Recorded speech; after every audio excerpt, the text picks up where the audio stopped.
What's up, everybody, and welcome to another episode of XP Reviews.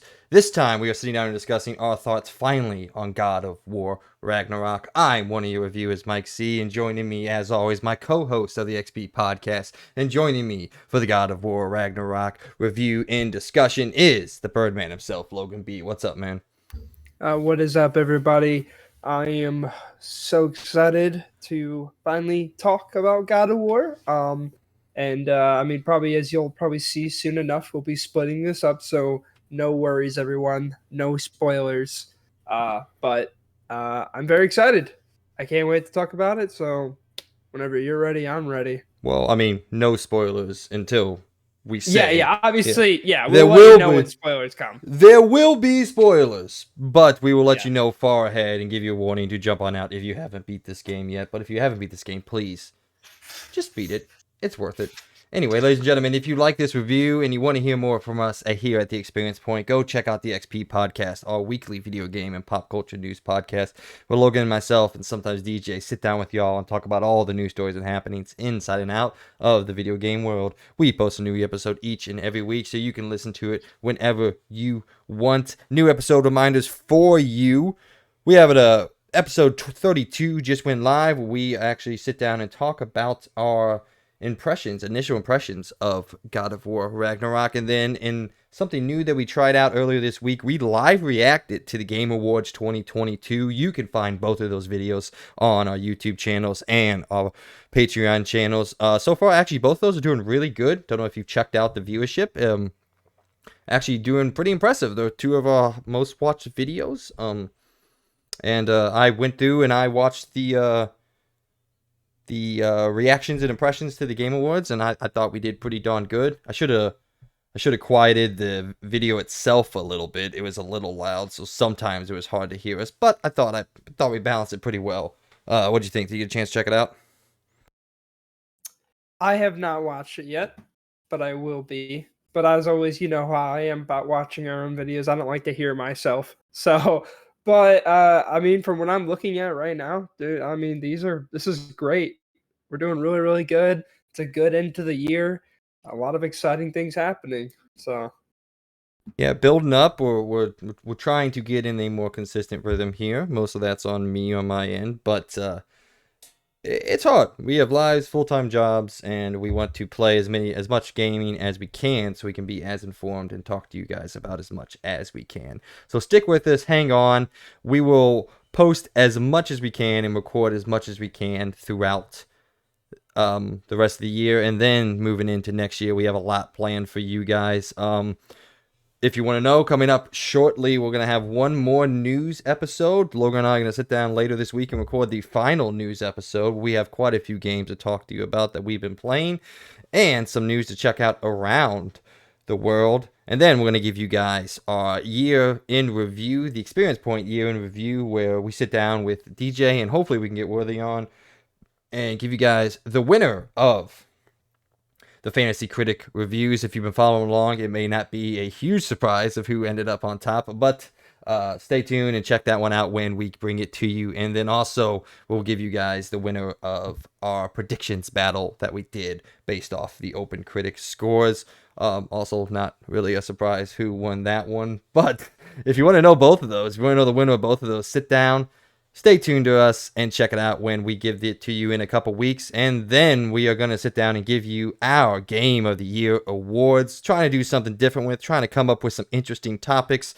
But there will be, as always, the singular Game of the Year award that we give one special game this year. All right.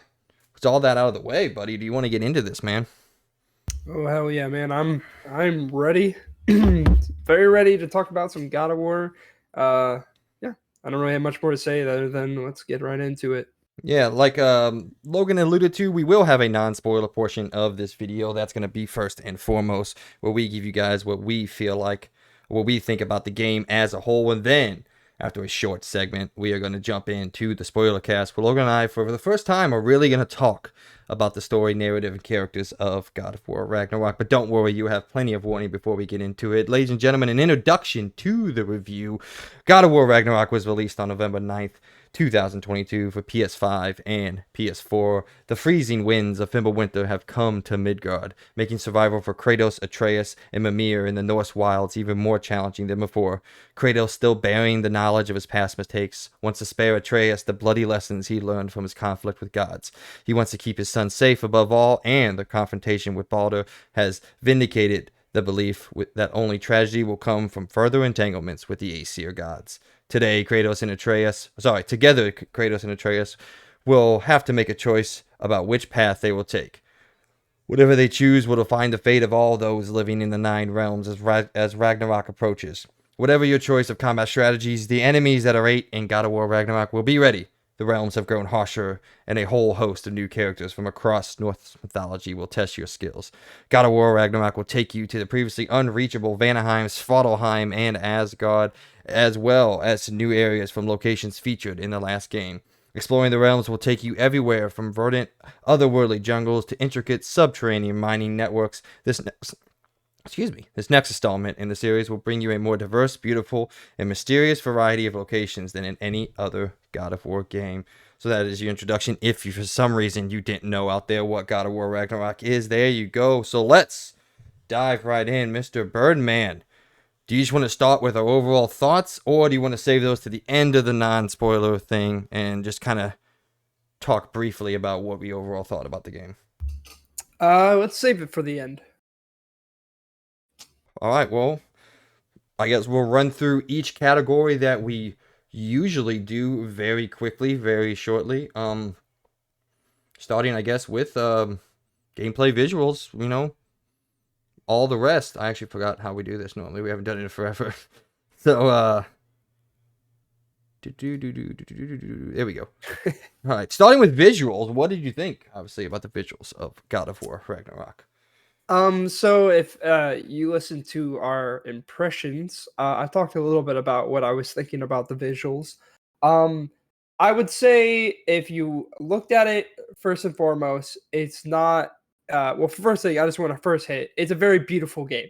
I feel like they put a lot of artistry. They put a lot of artistic value. They put a lot of. They really designed it very well. A lot of these environments looked insanely beautiful. Um, and just everything looks so much more crisper now. They added a lot more particle effects into the game now. So whenever you're doing spells or throwing the blades of chaos around, you'll see a lot more effects going on. And I know Mike here is a sucker for particle effects because he plays a certain thing called Final Fantasy, and that's what pretty much the whole game is. Like, there's a lot of particles going on, and it's a very beautiful game. And this isn't really a huge negative, but it is a negative if people are looking at it and trying to compare it to the last game. I don't think visually this game is a huge jump compared to the previous game. I don't find that to be a huge problem because I don't think a lot of people, if they played this game and actually started playing it themselves, will really be complaining. But I did want to get that out there. It's not a huge improvement, but it is an improvement, and they definitely use better methods of how they use the resolution upscaling. Um, they use TAA now compared to the really, really crappy and ugly checkerboard rendering that plagued the last gen consoles when they just started doing the whole, like upscale to 4K. Upscaling to 4K has definitely evolved a lot since last gen, especially from checkerboard rendering to now what we use is which mainly is like FSR and stuff like that, and also TAA. I think this looks so much better still. If you actually play this game, sit down, YouTube will not do it justice. Actually sit down and look at the game yourself. Even on the PS4 and PS4 Pro, this game looks insanely good. It does look better, and I just got to say that visually, it is a very impressive game. And there's a certain section I'll get to when we get to the spoilers that literally blew my mind when I first played it because it was amazing looking. All I'm gonna say is it's in some woods, and wow is all I gotta say. That part blew me away. But what about you, Mike? What do you think? I know I've been kind of rambling on a little bit. I mean, you didn't ramble. It was like 2 minutes. Well, that's fair. I Yeah. guess it felt longer than it was. But There are times where we ramble on for 20 minutes on this show, but so no, yeah, I agreed with pretty much everything that you said. Is this the huge next gen leap that I guess some people were hoping for? No. Does any of that matter 10 minutes after you start playing this game? In my opinion, no. I don't care. I was blown away by by everything in this game. Like you said, it's not just resolution. It's not just anything out there. The art design in this game and the world design and the animation work and everything is simply just top notch. Like it's clear that this wasn't built next gen focused in mind. Like I think honestly, Horizon was more built for next gen than. Horizon Forbidden West was more built for next gen than God of War Ragnarok was, which makes sense. This game was originally supposed to come out before that game. Now, obviously, don't know what happened in development, but something happened to push this game back.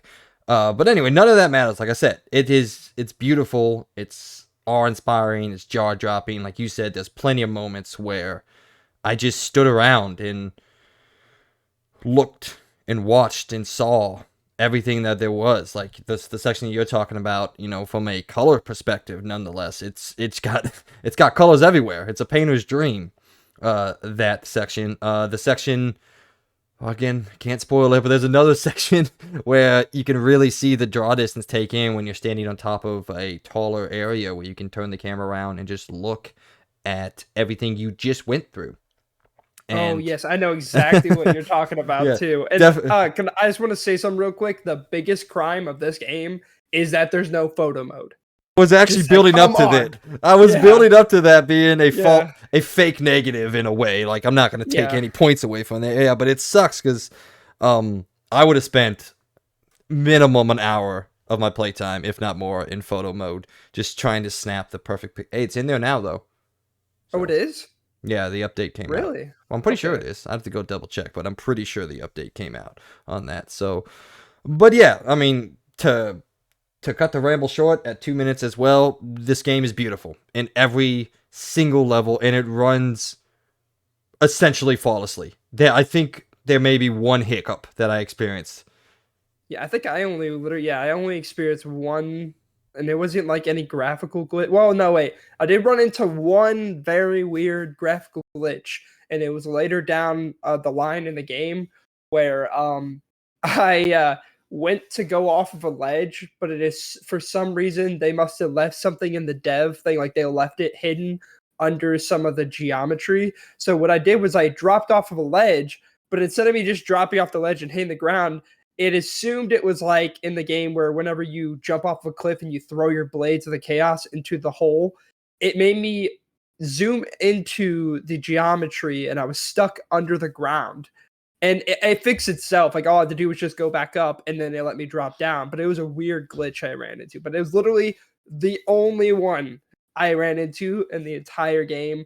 And also, I mean, I guess if we're going to go with frame rate too, I only ran into one dip in the entire game, and it was in a weird moment that made no sense. Nothing really crazy was happening, but it was like barely noticeable, to be honest. But yeah, I mean, this game's flawless. Like I was very blown away that like I got into this game, beat the entire game, spent 80 hours playing this game, and literally 80? I think it was 80.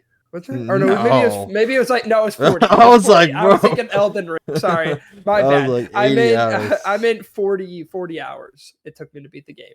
I never experienced any problems at all.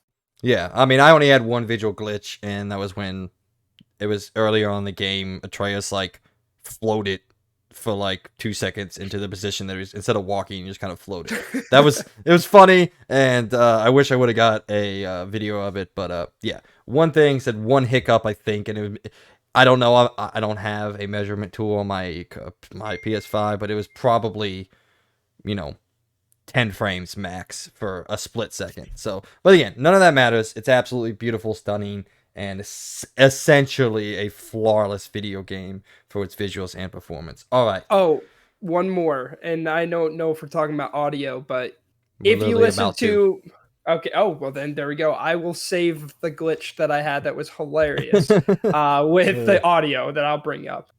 Yeah, and before we move on, I do want to say we're gonna move through these categories fairly quickly just to get to the nitty gritty of the story that we want to talk about here. But if you want to hear a lot more in detail, go check out episode 31 of the XP podcast, where we sit down for over an hour and talk and that was easy for me to say. We talk about everything that we love about this game and some of the things that we don't like about this game. I think if I remember, we talked for about an hour 15, hour 30. So if you want to hear everything in depth that we have to say, go over there. This is mostly a summary of our opinions and the spoiler cast that Logan and I want to do. All right. Speaking of voice acting, sound and score. Now, if you have watched our reactions to the Game Awards 2022, you know there was a little bit of controversy here. But taking all the competition out of it, this score is absolutely incredible. Is it revolutionary? No, it's the half of it, I would say, if not over half of it, is reworked tracks from the original game. Now the new songs I think are incredible. Atreus's theme in particular, I've listened to the past like 3 weeks at least once while I'm at the gym working out. It is amazing. Sound, again, it's we're gonna sound like a broken record here for most of this, but there's nothing wrong with it. It's absolutely incredible and top notch. The feeling that you get for catching the axe and the visual response, not the visual, sorry, the audio response you get from it when the blades come out when you're just walking around and you hear the clanks of the chains as you're walking around with the blades, and just endless, so on and so on. You know, the worldscape, the way that certain like collectibles shimmer, or the Odin ravens kind of shimmer and they rise above the other tracks and the ambient noise of the game. It's all essentially flawless, like we're gonna keep talking about for most of this. But Logan, I know you have your little funny glitch, and I don't know if you have anything to say negative about the score or not. I don't, but yeah. Okay. So obviously I have nothing negative to say because I love 2018's music, so obviously I'm gonna love the score that they put in this game. And I do like the new music that they put in. Though I will say sometimes it's kind of hard to notice, but I wouldn't say any of it was really bad. And I especially don't think I ran into any moments where the music wasn't hitting at the right moment. It always hit at the right moment and it was super hype. But so if you listen to our impressions, I kind of already talked about this, but if you haven't, this glitch is easily the best glitch in the entire game for me. It cracked me up. I freaking love it. I wish there was a way I could show you guys it. Which I never even re-looked at the video I recorded. But where was it? So I had a weird glitch at the very beginning of the game. Atreus in the game, you'll notice, will like to sometimes let you know where things are. The AI is very helpful. They'll try to help you if you get stuck on a puzzle, which some people do not like. I don't really care. I'm not a big puzzle person anyway, so it doesn't really hurt my feelings. But you'll notice that he likes to point things out for you. Like he'll be like, "Oh, hey, there's something over there." Well, I ran into a glitch where he kept saying every like I don't know minute, maybe minute, 2 minutes, he would say, "There's a gap in that fence over there," and this is what I love about video games nowadays, where cutscenes are now becoming more and more real time, and they're not just cutting into cutscenes. So, because the cutscenes are in real time, crazy stuff like this can happen. Where literally, I was in the middle of a serious cutscene where there was like a story moment happening, and then you just keep hearing Idris saying, "There is a gap in the fence over there. There's a gap in the fence over there," and you'll see his mouth move in the middle of a cutscene, but he's also trying to talk at the same time. So he's giving his line, and then in between his lines, you hear him say that, and I was dying. Like, it was hilarious. Again, it was like probably, in some people they probably hate that. In my opinion, I just thought it was really funny, so it's not really a negative for me. It was just more just something that literally randomly happened. It only happened once, and it was funny as can be. But yeah, that was like the only audio glitch I had in the entire game. Nothing else really bad. But I do want to shout out that 3D audio in this game, as most PlayStation games. Well, I feel like we lost him there, so I guess I will cut in real quick until he gets back. Yeah, he was talking about the 3D audio. The 3D. Just recently, the Oh, badass hold swing up, around. hold You'll up, hear hold the up, hold fire up, go around you. hold up, Yep. hold up. You cut out for like a good 20 seconds. I was filling in. Oh, You what said happened? the 3D audio, like most PlayStation games, and then just disappeared into Oh, the ether. oh, I was trying to say that it's really good. I said Yeah, slaps, but yeah. whatever. Oh, It's very, yeah, very it good. slaps. You can literally everything around you. Whenever an enemy's about to hit you, when something goes over your head, whenever you use your abilities and you're swinging the fire around you, you can literally hear the fire circle around you. It is awesome. As always, I'm not gonna lie. I think PlayStation's insanely good with their 3D audio. I don't think I played a game where I've been disappointed in their audio. So I gotta give him applause, of course. I think audio in this game is amazing, not only with its soundtrack, but also with its gameplay. It's just so freaking good. I love it. I mean, it makes sense. They were a music studio before they were a Exactly, game right? studio. Yeah. Yeah, yeah. So, but yeah, I would say for me personally, this is the best implementation of the 3D audio that I've heard. Horizons is good. This is better. Ratchets was good. This is better. Now, from what everyone tells me, or not me in particular, but from what I've heard, Returnals is also top tier. For some reason, I still haven't played that game yet. I do plan on eventually getting to it. But not in the next couple months because we may be at the end of the year, but we still got a lot coming. So, but yeah, like you said, top tier. I mean, all the amount of information that the game feeds you through its audio design is incredible. There wasn't one time where I didn't know where the enemies were, not only based off the visual inputs that it gives you, those little arrows, but also the audio cues of them talking and everything. I could easily identify where everybody was at all times, and it helped me feel like I was in control of the battlefield. And segue, talking about in control of the battlefield, let's jump in now to the gameplay of God of War Ragnarok, which I personally feel like is the biggest leap that this game made from 2018 to Ragnarok. The gameplay in God of War Ragnarok, I personally feel, now this may be a little controversial, I personally feel the games that I have played, there's nothing that comes close to how engaging, how much fun, how difficult it can be. I think the difficulty is balanced perfectly, where it's not overwhelming, it's not impossible, but it does force you to know what you're doing and to understand what's going on the battlefield.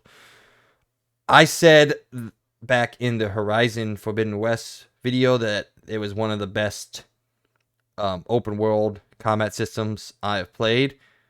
This is the best linear narrative combat system I've ever experienced. Now, maybe that's controversial, maybe it's not. I don't know. Also, don't care. That's my opinion. But the amount of depth that's in here, the amount of diversity with your builds that you can do, how fun it is to do everything, and like the developers talked about for months and months and months, there comes a point in this game where you do start, quote unquote, playing with your food, like they said. And I experienced that. I experienced plenty of times where I could have beaten an enemy by pressing R1, R1, R1. That's not fun to me. So I would juggle them. I'd pull them down. I'd throw bombs into them. I would do different defensive capabilities. I'd stand there and wait for them to attack me just so I could counter them. And I was just doing all sorts of things and just having a fucking blast playing this video game. And that's just the combat. That's not even the exploration or anything else. But Logan, what do you think about the combat? Or do you praise it as highly as I do, or what do you got? So I gotta say, one thing I really want to praise about this game is the way that it builds you up throughout the game. Because at the beginning, I'm not gonna slapped around like fucking like lunch meat. People are just gonna fucking hit you. You're gonna fly across. You're gonna get destroyed pretty quickly, especially in the first boss fight. But the way that your character builds up, the more and more you build up, the more and more, which I especially love, that they kind of push you to use more of those abilities to try out different combos and everything. Because throughout the game, you'll notice whenever you start reusing the same ability over and over again, you get upgrades for specific upgrades for upgrades. So whenever you use a skill point to get this new ability, the more you play throughout the game and you use that same ability over and over again, you can upgrade it to do a boost. Like it's like a slight boost. Yeah, you can mod whatever it kind of in way a you way. want to do it. Yeah, you can mod it. Yeah, like you could do like, I don't know, damage or more elemental effect, or stun. Or maybe you want to build up stun or build up something you'll figure out later in the game, which is like kind of like these where you basically boost your weapon in general. You know, like you really like beef it up and it does insane damage.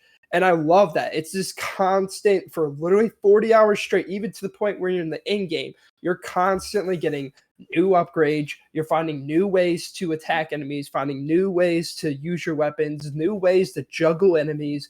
It is very satisfying, very fun, and very difficult. And since we're talking about gameplay, I really want to get into the fact that this game that does like a million times better than what 2018 did is bosses. So many bosses. I'm in heaven. You know, as probably some people who listen to this podcast will understand, I love Elden Ring. And I love the constant, I kind of like boss battles, you know, and I like it when they make things more interesting. In this game, it gave me those vibes again. It was great. I love the fact that when we'll get to exploration, but I just want to say a part of exploration is the fact that you'll find these random boss battles and everything, especially the more and more you get towards the end of the game, you start finding more and more of them. And it's so fun. Like they have so many like different enemies in this game, the variety of them. And that's not just including the bosses. That's even with the grunts. You constantly, for 40 hours in this game, find new and different enemies with different attack patterns, different ways to get at you and everything. And then they give you these arenas where you can really play around and jump around and get it, you know, really get into it. It kind of feels like the old days of God of War, where it was a lot more like faster pace. That's how I feel when I played this game. It feels more fast paced compared to what 2018 was. Like I wouldn't say 2018 was like crawling. It wasn't super slow, but this game, it's like really fast and I love it. It's so good. But what do you think, Mike?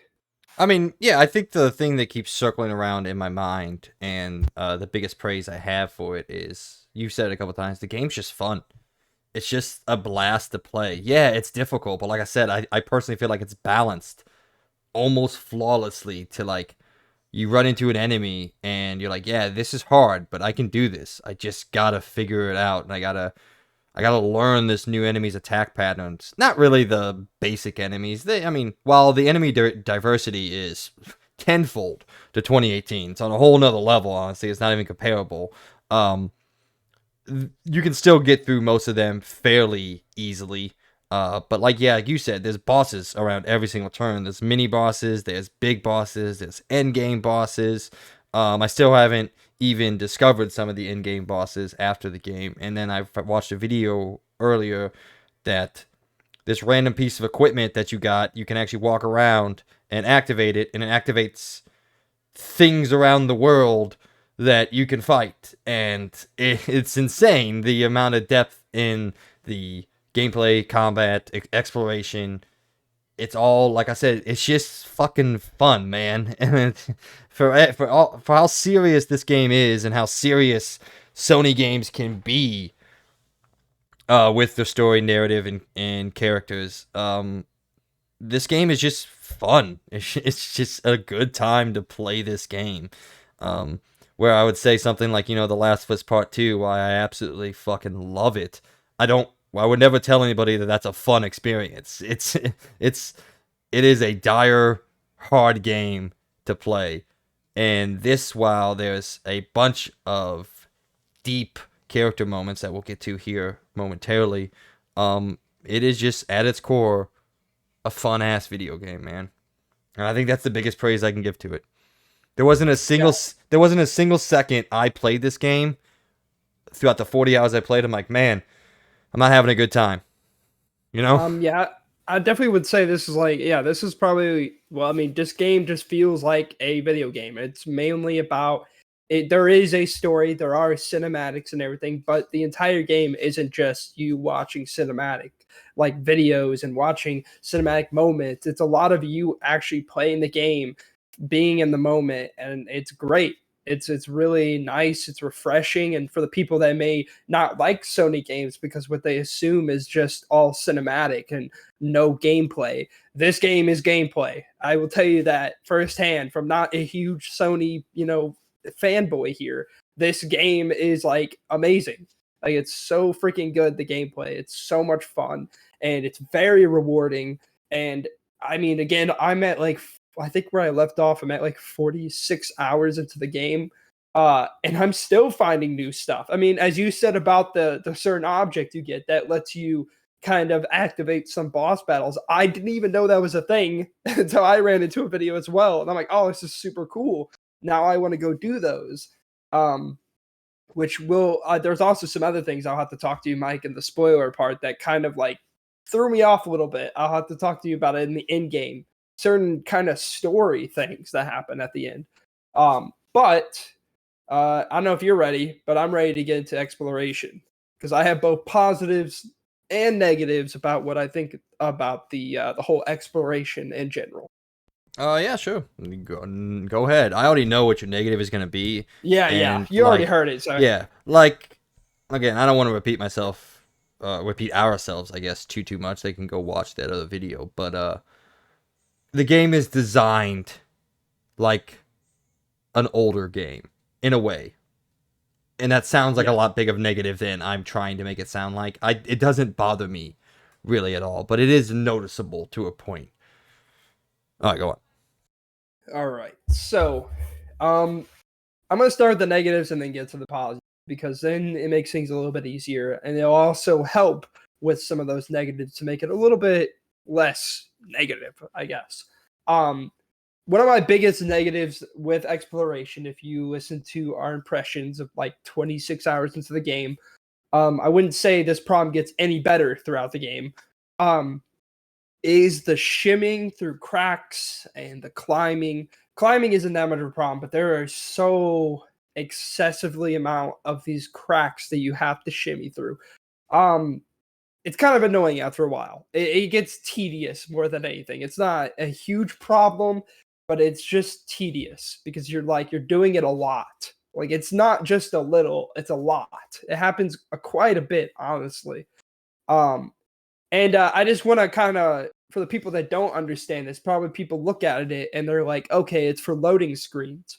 Well, it's already been confirmed by the developers themselves. This isn't just some side story or anything. It actually isn't due to loading at all.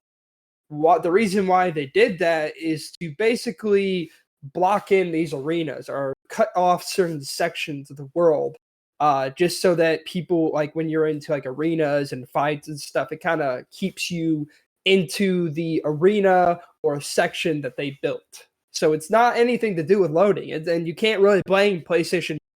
This is just the way they designed it. It's just the way that they have it done. That doesn't make it not a negative. I'm just saying that that's for the people out there that might blame the PS4 for this. It's just the way they designed it. So it sucks and it's really annoying. And it's probably my least favorite thing about all the exploration. The only other negative I had, and it's not a huge negative, and it literally only happened in those 26 hours I played. And this isn't a huge negative. I think this is more like it's kind of like it's a little bit of a problem, but it's not enough to make it really a negative for me. And that is some puzzles, because there's a lot of side puzzles and a lot of things you can do. That's not the problem. Those are side. If you choose to not do it, you don't have to do it. But there are some puzzles that you have to do, and that's not a problem. It's just the fact that some of them are a little tedious and they kind of slow down the game to a crawling pace, and it's very boring. It's kind of like, oh, okay, throw your axe here. Okay, go over there. Drag this over here. All right, pull your axe back. Do this. Throw that. Um, it's not a huge problem. It only happened to me, I think, 3 times in the entire game, but it's there, and it is like both a negative and not really that much of a negative because it really doesn't happen enough to be a problem. But it has happened, and it does kind of suck sometimes because it just slows down the pace for me. Now, each to their own. If you're better at puzzles, this is probably not a problem. But I'm not a big puzzle guy, and I wouldn't really say any puzzle in this game is really hard. I didn't have a hard time with them. It's just that they take a while and they're tedious, the ones that I ran into. But after those 26, 27 hours, I didn't really run into I barely seen any of those big puzzles. And so it wasn't really much of a negative point. I didn't really care. It didn't really hurt me. It didn't, well, not hurt. It obviously isn't going to hurt me. It isn't going to come out of the screen and hurt me. But it's just more like it was just kind of boring. They were boring. They weren't fun. There was nothing special about them. It was just a puzzle to kind of slow you down, to get you to the next point. It was also probably a way of interacting instead of just throwing enemies at you, as a way of just kind of helping you do something instead of you being bored and just walking a straight line the entire time, which I respect. I don't have a problem with that. Just sometimes they're a little tedious and they slow things down a little too much, in my opinion. But I want to get to the positives. I think for the 40 hours of the game, all the way to the point to the end game, to go back to that big negative I had, we already talked about this in the impressions, but there's a lot of dialogue that's happening where the characters are talking and everything. And I think that helps a lot when it comes to shimming through walls and doing all this. Like during those down times in the game where it's like really slow, not a lot of combat's happening. You're shimming through walls, you're exploring. There's a lot of amazing dialogue about people's stories from their past, especially, and this isn't a spoiler, they talk about a lot of the old God of War games, especially some games that God of War that Kratos just shows up in, and it's amazing. They bring up some really cool stuff that I never thought they'd bring up in the mainline games ever. So it's super cool. I think the dialogue is very interesting that they have every time they talk. It isn't like really dumb stuff. They're actually talking about like their past, things that we had no clue about. And then also just kind of like, I don't know, just kind of moves the story along. It kind of shows that all these characters are bonding throughout this experience, They're actually like explaining their stories and why they are the way they are at this point. It's just great. And it's cool. And again, that's why that big negative isn't really, because you have because of these slow moments, you have this amazing dialogue that you get to finally listen to and kind of learn more about the lore. Some people may find that more of a negative because, they're like, okay, well, it's still very slow, which is fair. But for me, in my opinion, and I know this is going to be a very subjective opinion, I don't find it that much of a problem at this point because it's actually really interesting. And again, within those 40 hours, you're in the main campaign. Now, I will say, after you beat the game and you get to the end game content, and again, end game content is completely optional. It doesn't matter at this point. You can quit playing the game. It gets really bad. I will definitely say having to go back and shimmy through all these walls again, it gets really annoying because you could definitely tell they don't have as much to talk about as they did in the mainline game. So it starts to kind of die down. Things start to get repeated and it's not as exciting anymore. And so those shimming through walls get very annoying.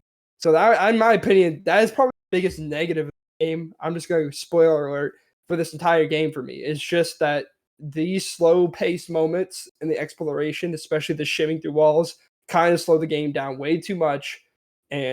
But again, I think in the mainline game with 40 hours, it's not that big of a deal. It sucks, but you get a lot of good moments from it and a lot of things that you get to hear a lot of awesome dialogue, especially about lore that I never thought they would ever talk about.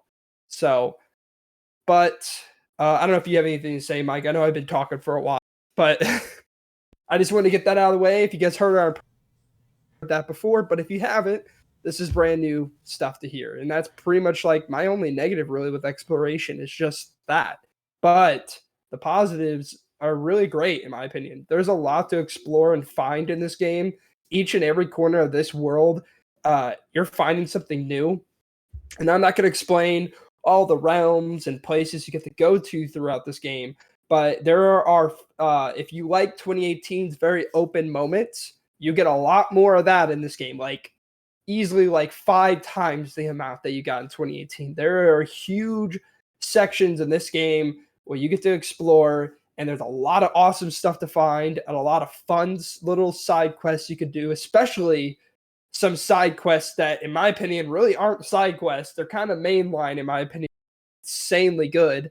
But you know, I highly, by the way, recommend that you go and do all the side stuff in this game, especially the side missions. Don't leave and go somewhere else. Do them, because trust me, they're very important and they kind of help build characters in this game. They obviously make it optional, which is cool, but you definitely should do it because it's awesome, the stuff you'll learn from some of the characters you meet throughout this game. But yeah, all these, just the exploration is still really, really fun in this game. Even with all the negatives that I have, it is very, very fun. There's a lot of stuff to find, a lot of things to explore. Even some moments where you're like, oh, they're running out of content now. You know, it's kind of like I've hit all the places I need to go to, and then all of a sudden, bam, you get a whole new big section towards the end of the game, and I'm like, oh, all right, okay, here's more, a ton of stuff I can do in the game. Like I love it. Like this game does not fall short on its content, especially with the exploration. There are so many things to find, fight, and collect. It is so good. But rant over. No. I'm going to give it to you, Mike. You're good. I don't have much to say because we are running a little long here. But I agree with almost everything that you said. Definitely everything you said on the positive. Your negative, I mean, we talked about it in the episode. But yeah, I don't really find the shimmy. Wait, how do you say that? Shimmying? Sure, let's go with that. I don't find shimmying. Yeah, shimmying. I agree 100% that for me, they do a great job of hiding that throughout the campaign with narrative exposition and dialogue between the characters. I will say, yeah, end game, it does get a little bit more annoying when you have to do it over and over again, especially this one point where I was trying to find a collectible and I had to like go through the same gap like 3 or 4 times because I was dumb and couldn't figure it and couldn't find it. But that's on me. That's not on the game. But I don't want to put too many points on what happens after the game, you know. So, and like I said again in our impressions, the puzzles didn't bug me at all, really. I think I spent maybe 5 minutes max on a puzzle, and to me, it was a great way to break up the gameplay. Because if I sat down and all I did was combat for 40 hours. I would have to think that I would eventually get bored of that. So I like the puzzle breakup. Puzzles have always been a part of the God of War series from the very first installment. They've actually been a fairly significant part of the God of War gameplay and gameplay loop. Why did I say the same thing? So they've always been a part of the series, and I find them to be pretty enjoyable. It causes me to think and really figure out what to do. And I never had a point in the game, like I said in the gameplay, where I wasn't having fun. So even in those moments of the game slows down, makes you kind of explore, look at things, figure things out, I was still enjoying it because I thought it made me think enough to keep me engaged throughout. So, and then everything you said about the exploration, yeah, it's fantastic. I would recommend everybody out there who plays this game do as much of it before the credits roll, because it really does matter for the end of the game.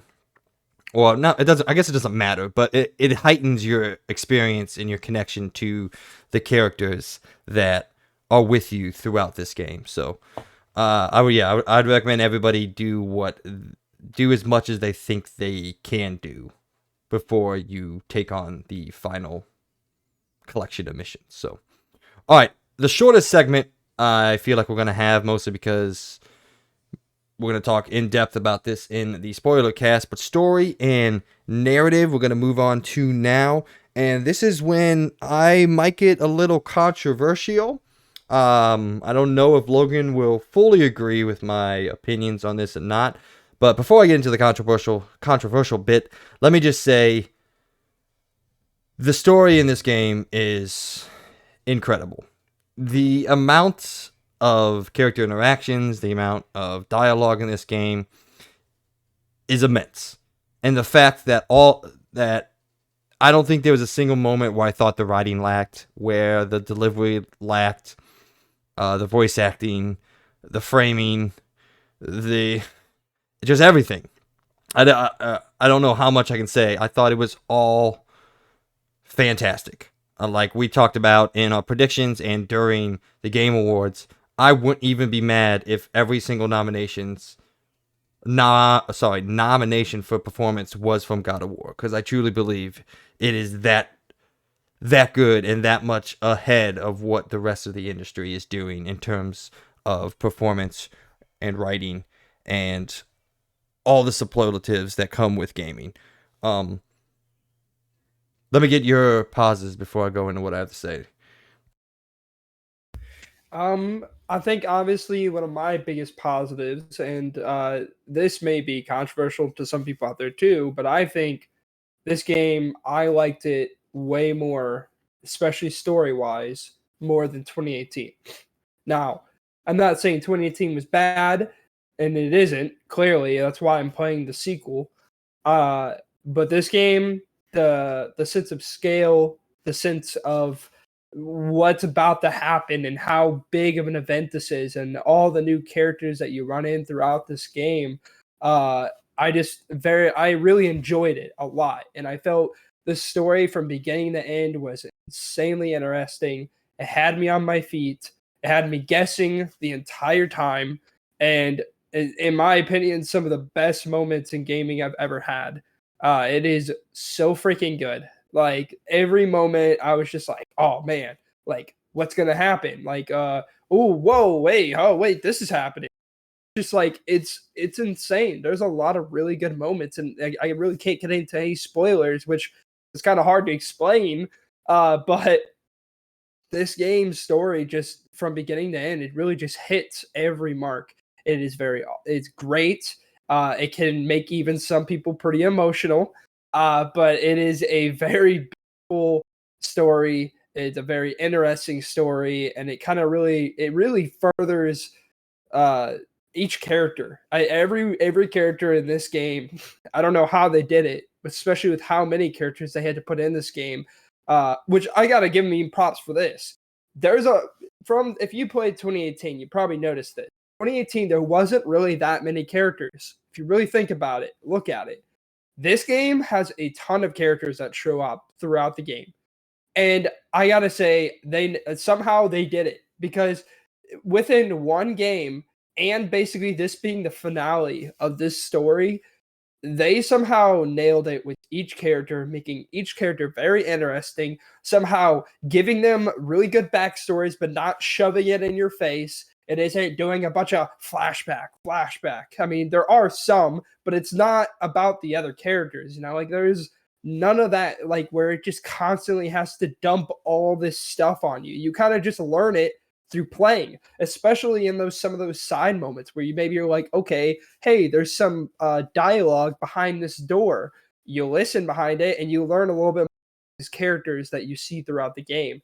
And it's great. And I love that it's not shoved in their face. And in reality, you could probably miss out on some of this stuff. It's kind of like that. It kind of has that same feeling where like Red Dead had, or there was another game I was thinking of, but you can really miss out on some of the story moments in this game, and that's up to the player. But there's a lot of great lore that you learn throughout the game, the side stuff and the exploration, but even throughout just playing some of these missions. Sometimes there's moments where you're just sitting down and you're listening to dialogue. I just think again they nailed it. I don't know how they did it. I don't know what kind of magic they had behind them, but they somehow were able to make a very amazing story with especially all these things falling down upon them with the end of the world basically about to happen. It was super good. I feel like they nailed it, and especially when you get to that very satisfying ending, it is just a thrill ride. It is so much fun. in my opinion, obviously, it's probably one of the best stories I played in a long time. So, Yeah, before I get into what I want to say comparatively to 2018, I just want to make this point very clear. This is a masterclass of storytelling and narrative and writing in the video game medium. There's very few creators and writers out there that could even attempt to do what Santa Monica did and pulled off here, like Logan was saying. I don't think there's any magic here. It's just pure talent and pure care for what you're doing. And that's all it is. It's just some people are better at writing than other people, and it shows each and every moment that these characters are talking and communicating with each other. Now, what I will have to say, and while I don't think your point is controversial at all that you think this story is better, I think my point is controversial that while I think the grander story and character development individually is better in Ragnarok, I would say I prefer the moments in God of War 2018 more. For me, I guess spoiler alert for 2018, there's nothing like receiving the blades for the first time in this game.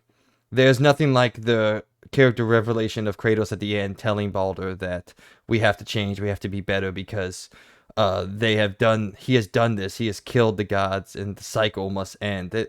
For me, there's nothing that reaches some of the highest points of God of War 2018 in this game. Now, again, nothing in Ragnarok is even close to subpar or bad. It's all fantastic. We're talking about masterpieces comparing masterpieces here. For me, just personally, there's nothing that quite reaches the couple highs that I have with God of War 2018, those couple moments that I still remember vividly playing for the first time back all those years ago. I guess it was only 4 years ago, but so I guess that is my controversial take, which I feel like is more controversial than you thinking that Ragnarok is better than this game. I think the average thought process, in my opinion, honestly. Maybe I'm wrong. Fuck, I don't know. It's my opinion. So, but yeah, to kind of round it out, I think it's just simply fantastic. There's only so many good things you can say about something that is this good, you know. So I think that's each individual category, man. Do you want to? I'll let you wrap it up first because I have kind of a paragraph that I want to read here, and we can get on into talking spoilers. Also, put a score on it. Well, basically, to summarize, in my opinion of the overall thing, I think God of War Ragnarok is easily one of the best games I played this entire year. The story is phenomenal. It is amazing, fantastic narrative, and it's just a roller coaster of emotions from beginning to end. All the characters you meet throughout the game, fan-freaking-tastic. The action in this game, fantastic. The whole just design and beauty of some of these locations that you go throughout this game and you adventure through are some of the best I've ever seen. This game is easily just, I really don't know. Like, this is easily making it into my probably top 10 games of all time. I really, really, truly think this game is one of the best games I ever played. So, yeah, that's really all I gotta say. So I'll let you go through your paragraph and then I'll give my score and you give yours. We'll go ahead and give you a score real quick. Know? Yeah, go ahead. Hit me with it. What do you got? I've been thinking about it a lot. I've been thinking a lot about mine too. I don't. So we don't do like 0.5s, right? So yeah, we do. Either just, yeah, absolutely we do. Absolutely we do. Dang, dude, this game is so difficult. Do you want me to get mine out of the way since I am the PlayStation guy? Okay. How about you get yours out of the way? All right. Because I just want to say, people, I really love it, and it's not going to be a lower score than you think, but I just want you to go first because I'm really stuck on what I want to give it because I'm stuck between two different scores. So. I've thought long and hard, and my score comes mostly from a place of 2018 versus this one. That's mostly where my score comes from. Which maybe is the wrong way to go about it, but it's the way that I had to settle on it. So, ladies and gentlemen, God of War Ragnarok has incredible combat, an insane amount of environment and enemy variety, beautiful visuals that only few developers have the capability to put to screen as well as Santa Monica has here. But in 20 years, is any of that going to matter? I don't think so. What people will remember from God of War Ragnarok is the incredible story and narrative that is presented here. The sheer amount of character depth and writing that is on display within this 40-hour adventure is rivaled by few others in its medium. We will remember the fleeting moments that we spent with each character and how impactful their stories are to not only you as a player, but Kratos and Atreus as protagonists. While I personally don't think the narrative quite reaches the incredible highs of its predecessor, everything else around it surpasses the original in almost every applicable way. I am proud to give God of War Ragnarok a 9.5 out of 10 and award it with the Experience Point's second only Platinum Trophy Award. I will have to agree with you. I'm definitely gonna say 9.5 because I was stuck between 9.5 and 10 out of 10. But I I'm wanted, gonna I wanted a 10 so bad. Like, God of War is probably, if not my favorite franchise of all time. But I really want to hold the 10s for those games that change the medium and that really blow me away. Like 2018 to me is a 10 out of 10 because not only did it change the medium in an impactful way, it changed the game, the series of God of War, and the character of Kratos in such a way that I didn't think it was possible. And this just doesn't really change that character in any meaningful way. It makes improvements, and yes, he has his developments and all the things that we've talked about. But like I said, it just really doesn't quite reach that high that I got from 2018. Barely below. I'm talking about fucking a fingernail length below 2018 for me. But for me, it is below in the narrative, and to me, that's what I love most about video games, and that's what means most to me in video games is the narrative and the stories. So 9.5 out of 10, that's what I settled on. I don't think it's definitely not a negative in any way, shape, or form. But I really did want to give it a 10 out of 10, but I just couldn't, in good justice, give it that based off my individual You know thoughts. what? So, I'm gonna do 10 out of 10. oh, I'm gonna stick with that. I'm gonna stick with 10 out of 10. I know there's really not anything that truly negatively, like truly just brings down the score for me. I know I talked about my negatives when it came to the exploration, but it was never truly a hindrance on my enjoyment. And throughout the entire game, I think I enjoyed every minute. Even with its short little bits of shortcomings to it, I love this game, and I loved it even more in 2018. And like I love 2018. You know my story, Mike, with 2018. I got that with my PS4 for the first time. I had no hopes for that game. I didn't think I was gonna like it. And I absolutely love 2018. That's why I was so unbelievably hyped for this game. And then when I played and finished this game, I was blown away. And I full heartedly really do believe this is a 10 out of 10 in my books. Two 10 out of 10s this year for me. So hell yeah, that's yeah, great. I just couldn't quite get there, man. No 10 out of 10s for me this year. And that's the way I like it. I want to be critical, heavily critical of things. All right, well let's end it there. That was our non-spoiler review for God of War Ragnarok. I gave it a 9.5. Logan gave it a 10 out of 10. Whatever, which one you agree with it does get our second Platinum Trophy award from us this year, which is our highest award and that we save for the best of the best in the video game industry. And rightfully so, this game deserves to be there tenfold. So, if you're listening to us and you haven't played God of War Ragnarok, please click off now. We're going to go into the spoiler cast where we talk about some of the things we loved about the story and the characters in God of War Ragnarok. So, Logan, any last thing you have to say, non-spoiler? If you guys are leaving and you're checking out and maybe you haven't played it yet, I just want to say I really hope you guys enjoy your time. And obviously, if you have beat it, or maybe you have some opinions to give about what we said in the non-spoiler section of this review, comment down below. As always, like and subscribe, and we do appreciate you stopping by to listen. And maybe, just maybe, we sold you on the game. But as always, you guys will hear us on the next XP podcast. But obviously, we're not leaving. But for the people that are leaving, that's for you. All right, and stick with us, guys. Here we go. It is time to finally talk about the story of God of War Ragnarok.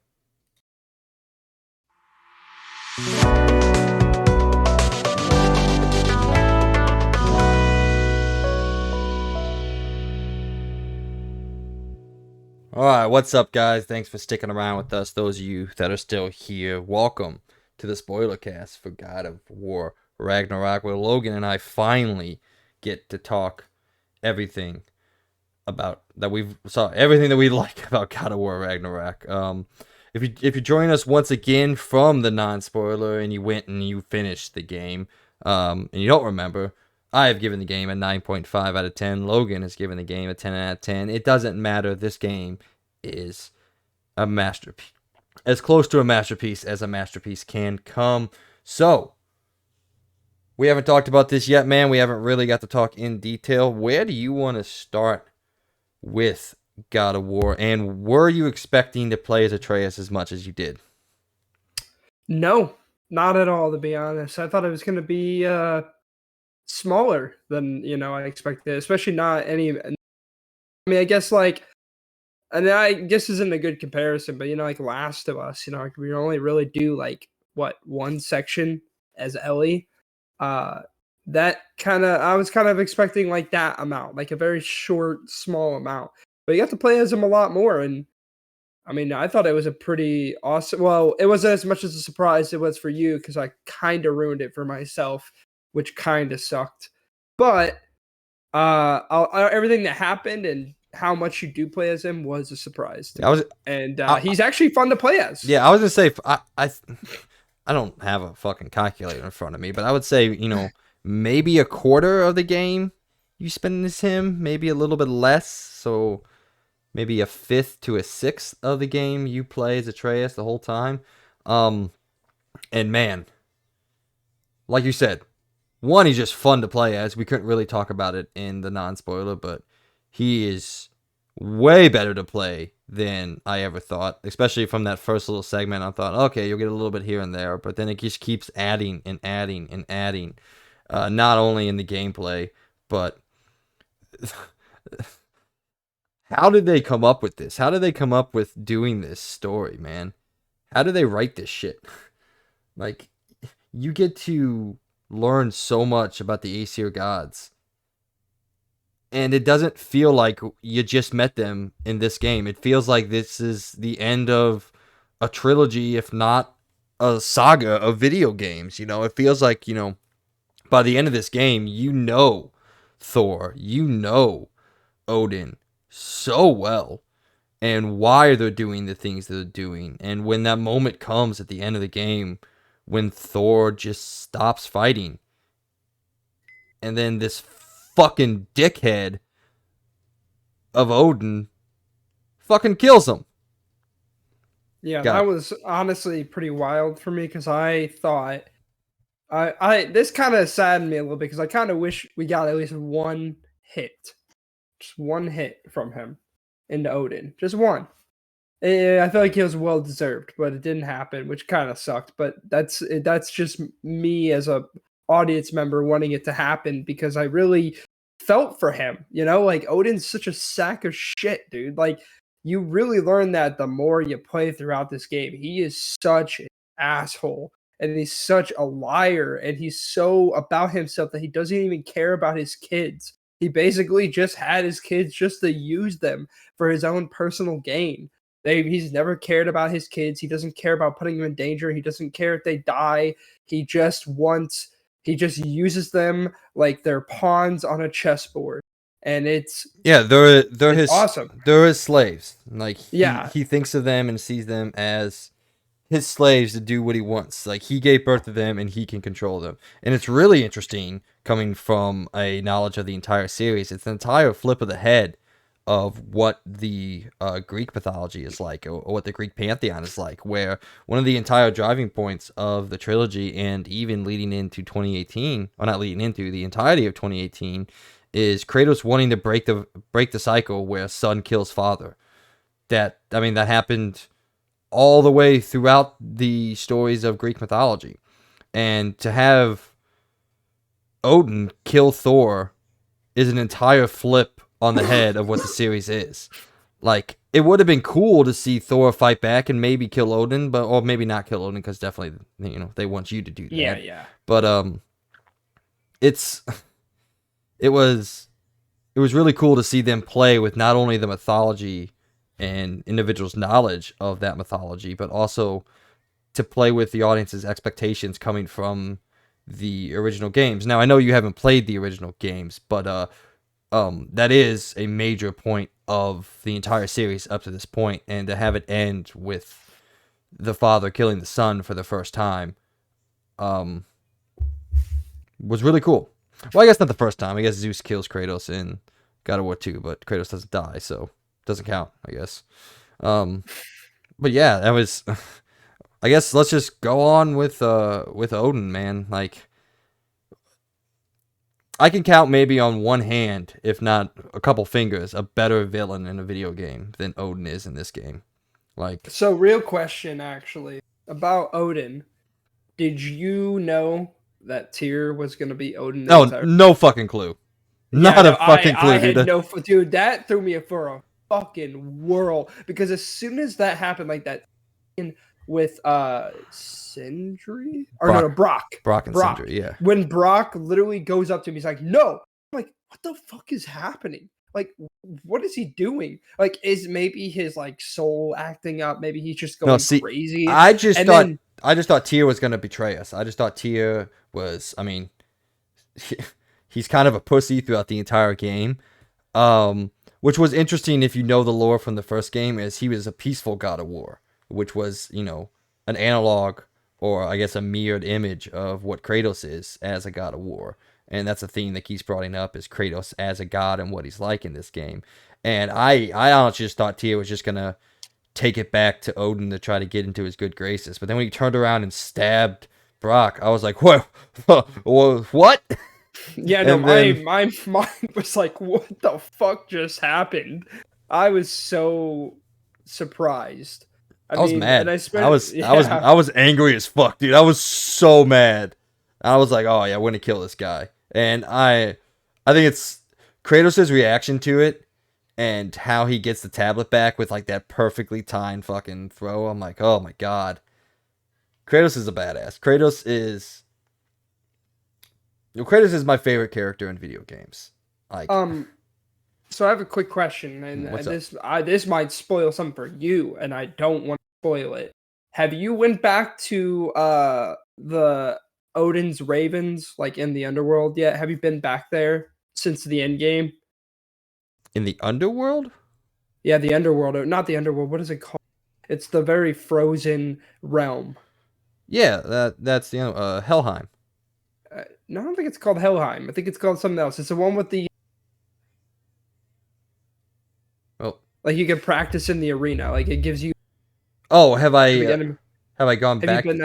I don't think I've gone. Well, yeah, I have gone back because I opened up another chest. Well, I don't remember anything happening. Did I miss it? Okay.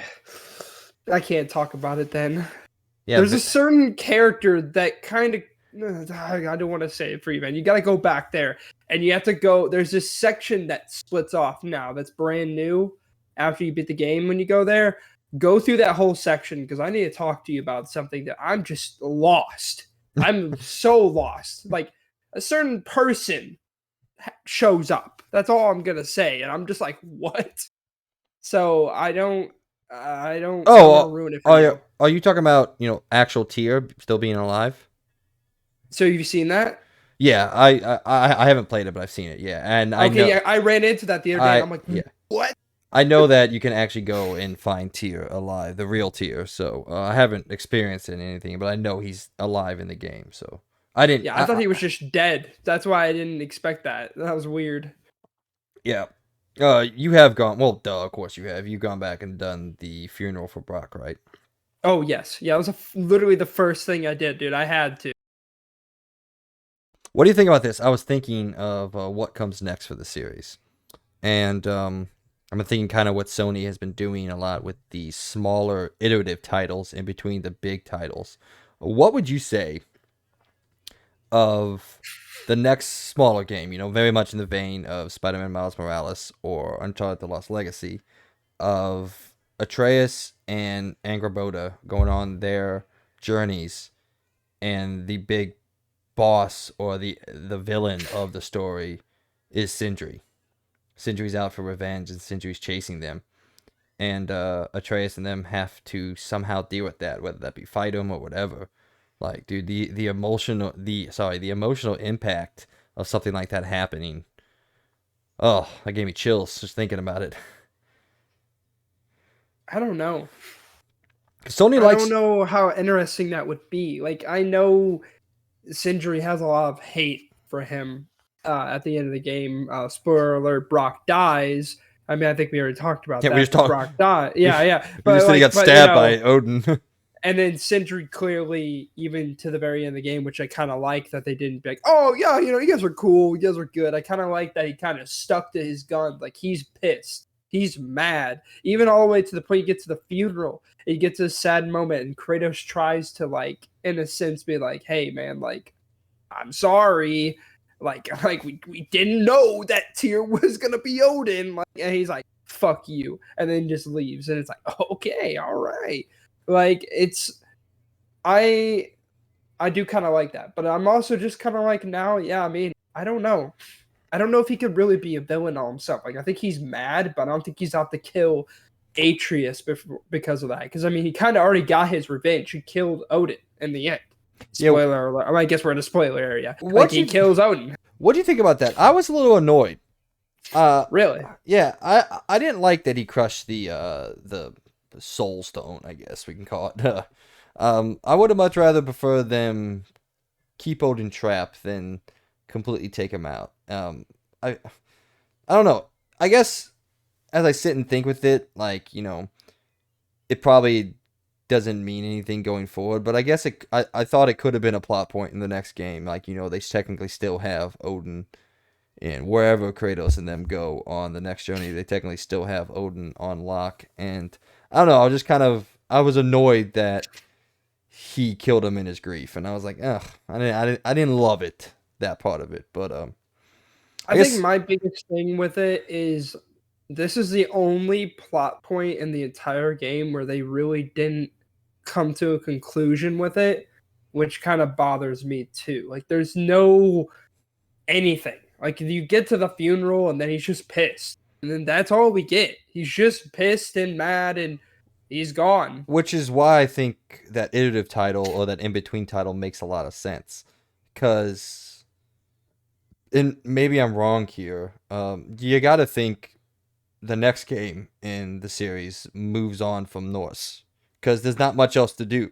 There's not really another story to be told Well, yeah, in because the like, Norse it's mythology. over. Like, And like, the ending of that, which was Ragnarok, has already happened. yeah, It's so over. so like, does Sindri follow them to wherever Kratos and uh Freya? Which, by the way, I still want to talk about Freya because her journey is incredible in this game.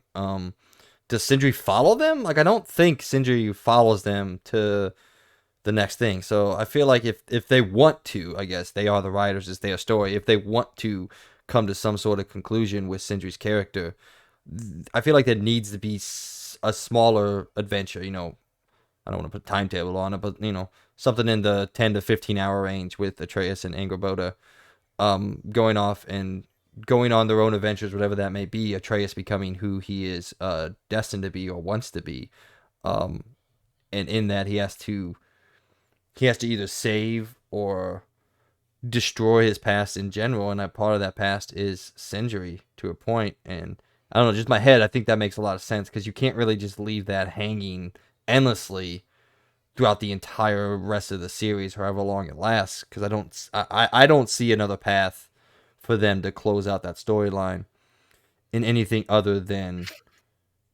staying in Norse. And I don't think you can stay in Norse for a whole nother game with Kratos as a protagonist. So My only thing, though, I don't know if Kratos is ever going to leave.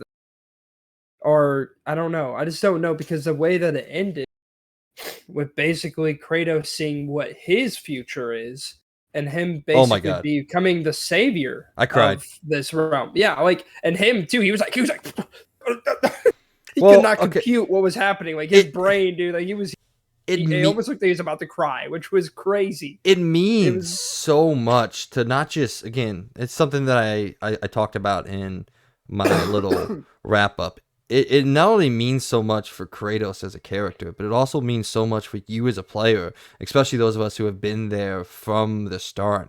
And that question that Odin poses to him about midway through the game, it's like, do you know what it means to be a god? Have you ever been revered? Have you ever been loved? And the simple answer is no, he hasn't. He's been feared throughout his entire life, and he was driven by that fear and driven by the power in a way. And we've seen a total flip of his characterization in this new iteration of it, and to watch him finally feel even slightly what it means to be a god and what it means to be revered by the people who worship you in a way. It was. I said I cried. It was such a small character moment. Well, a small moment in the game that meant so much to all of us, the players, the character of Kratos, everything. It is a personification of his journey to where he is now, and it's what I've talked about. His character development and why I say he's my favorite video game character right now. I'm not saying he's gonna be forever, but right now, like, his story is and was masterfully told throughout the entirety of the series, even including those old games. And I think that's the biggest praise I have for this new saga is it doesn't ignore those. It doesn't ignore those old games. They are there, and they are a massive driving force to who Kratos is. And yeah, it was beautiful in a way. Or not in a way, it was just simply beautiful. That small little moment that lasted 30 seconds.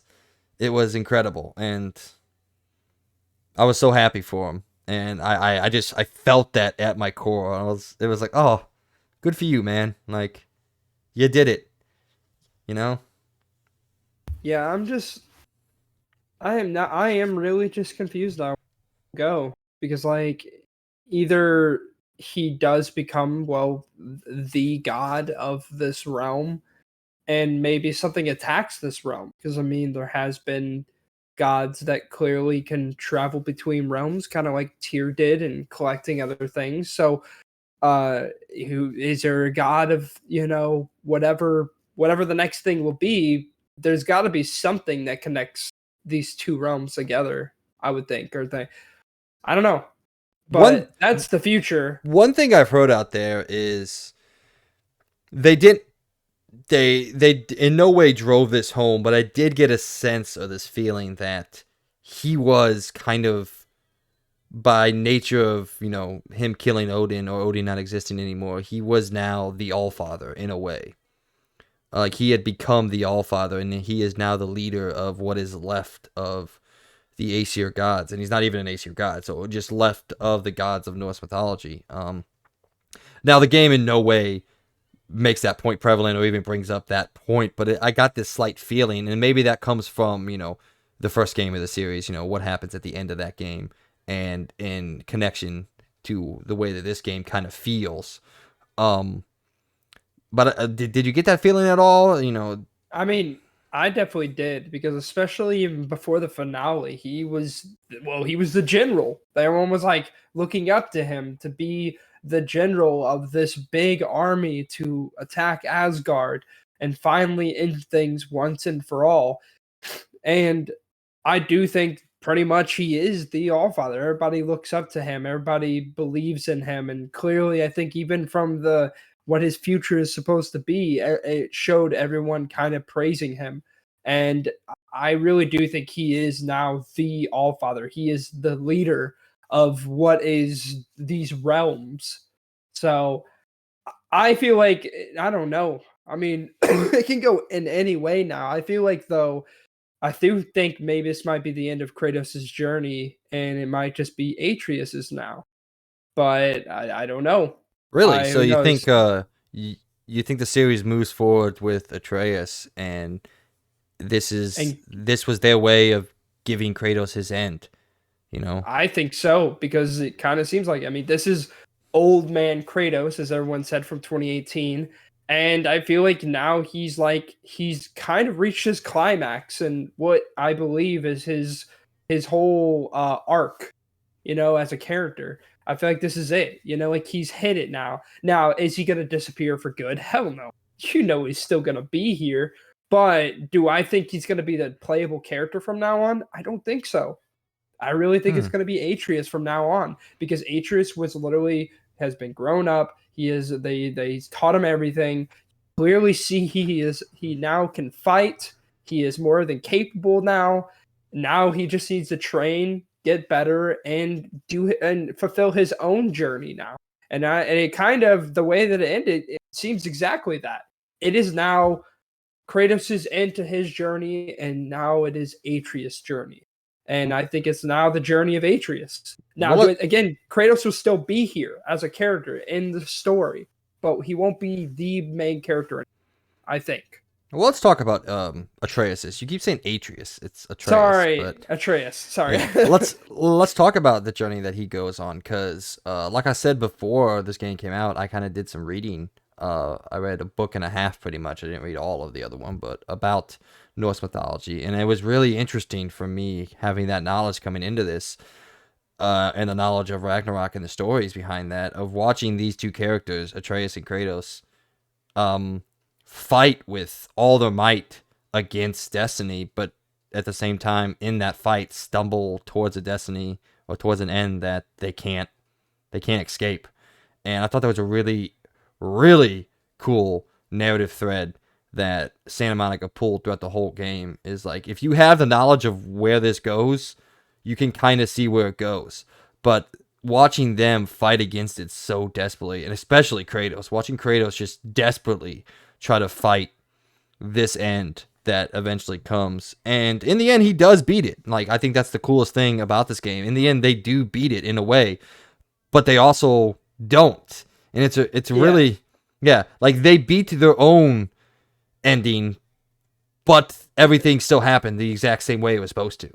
Well, and that's what I really do love about this game too. It's almost like it spoils itself at the very beginning, but then you think, especially with all the beats hitting the exact same way, it really starts to make you think like, oh man, this literally is the ending. This is they totally at the beginning, and then it hits you with that surprise at the end, especially with the fact that well, the his wife slash Atreus.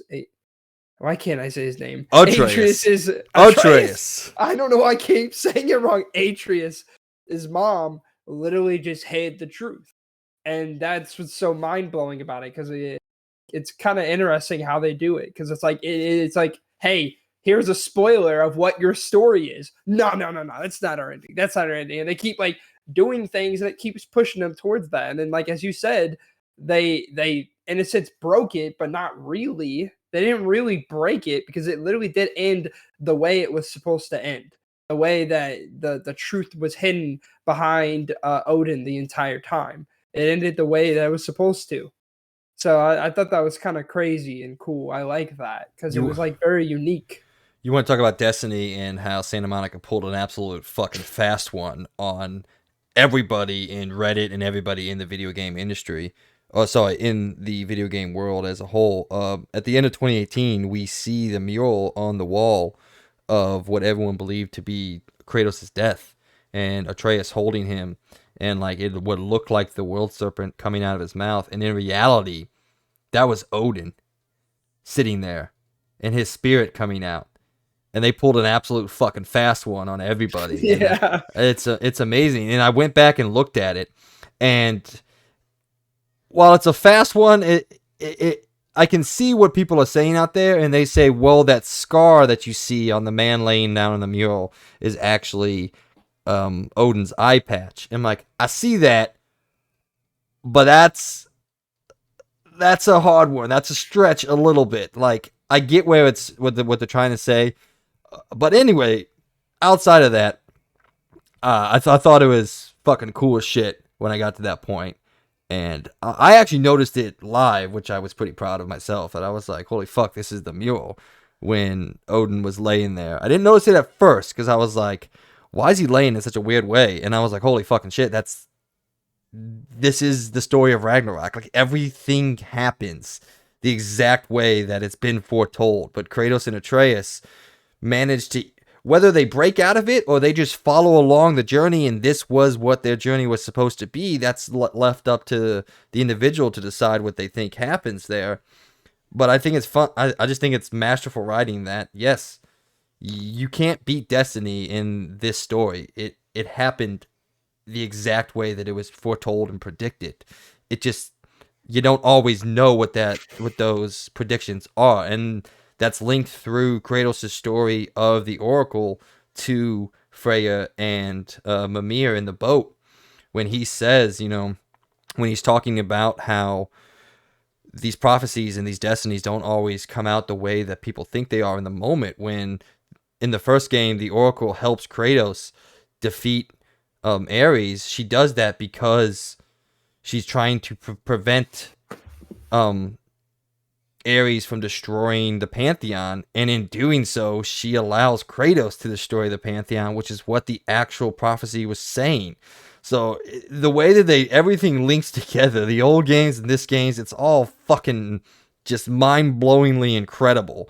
And I don't know if you picked up on that little connection or anything like that, but yeah, I couldn't believe just the sheer talent behind the writing team and how they pulled this all off. And the more I sit with it, the more I'm like, fuck, that was an amazing story. Like, I still stand by the fact that there's not the individual moments that I had my highs with 2018, but the narrative as a whole is just so good. And this really does feel less like a sequel and more like the part we didn't get from 2018, Yeah. Yeah, it feels much less like, oh, this is the sequel to the game, and more like, no, this is just what happens after, which I guess is, a spit and spam, apples to apples here, what I'm saying. But, all right, we're rambling there. So, we wanted to talk about Atreus. What do you think about Atreus' journey and how he navigates becoming the god he's supposed to be, and the giant, or the person he's supposed to be? Well, I will say I kind of like that.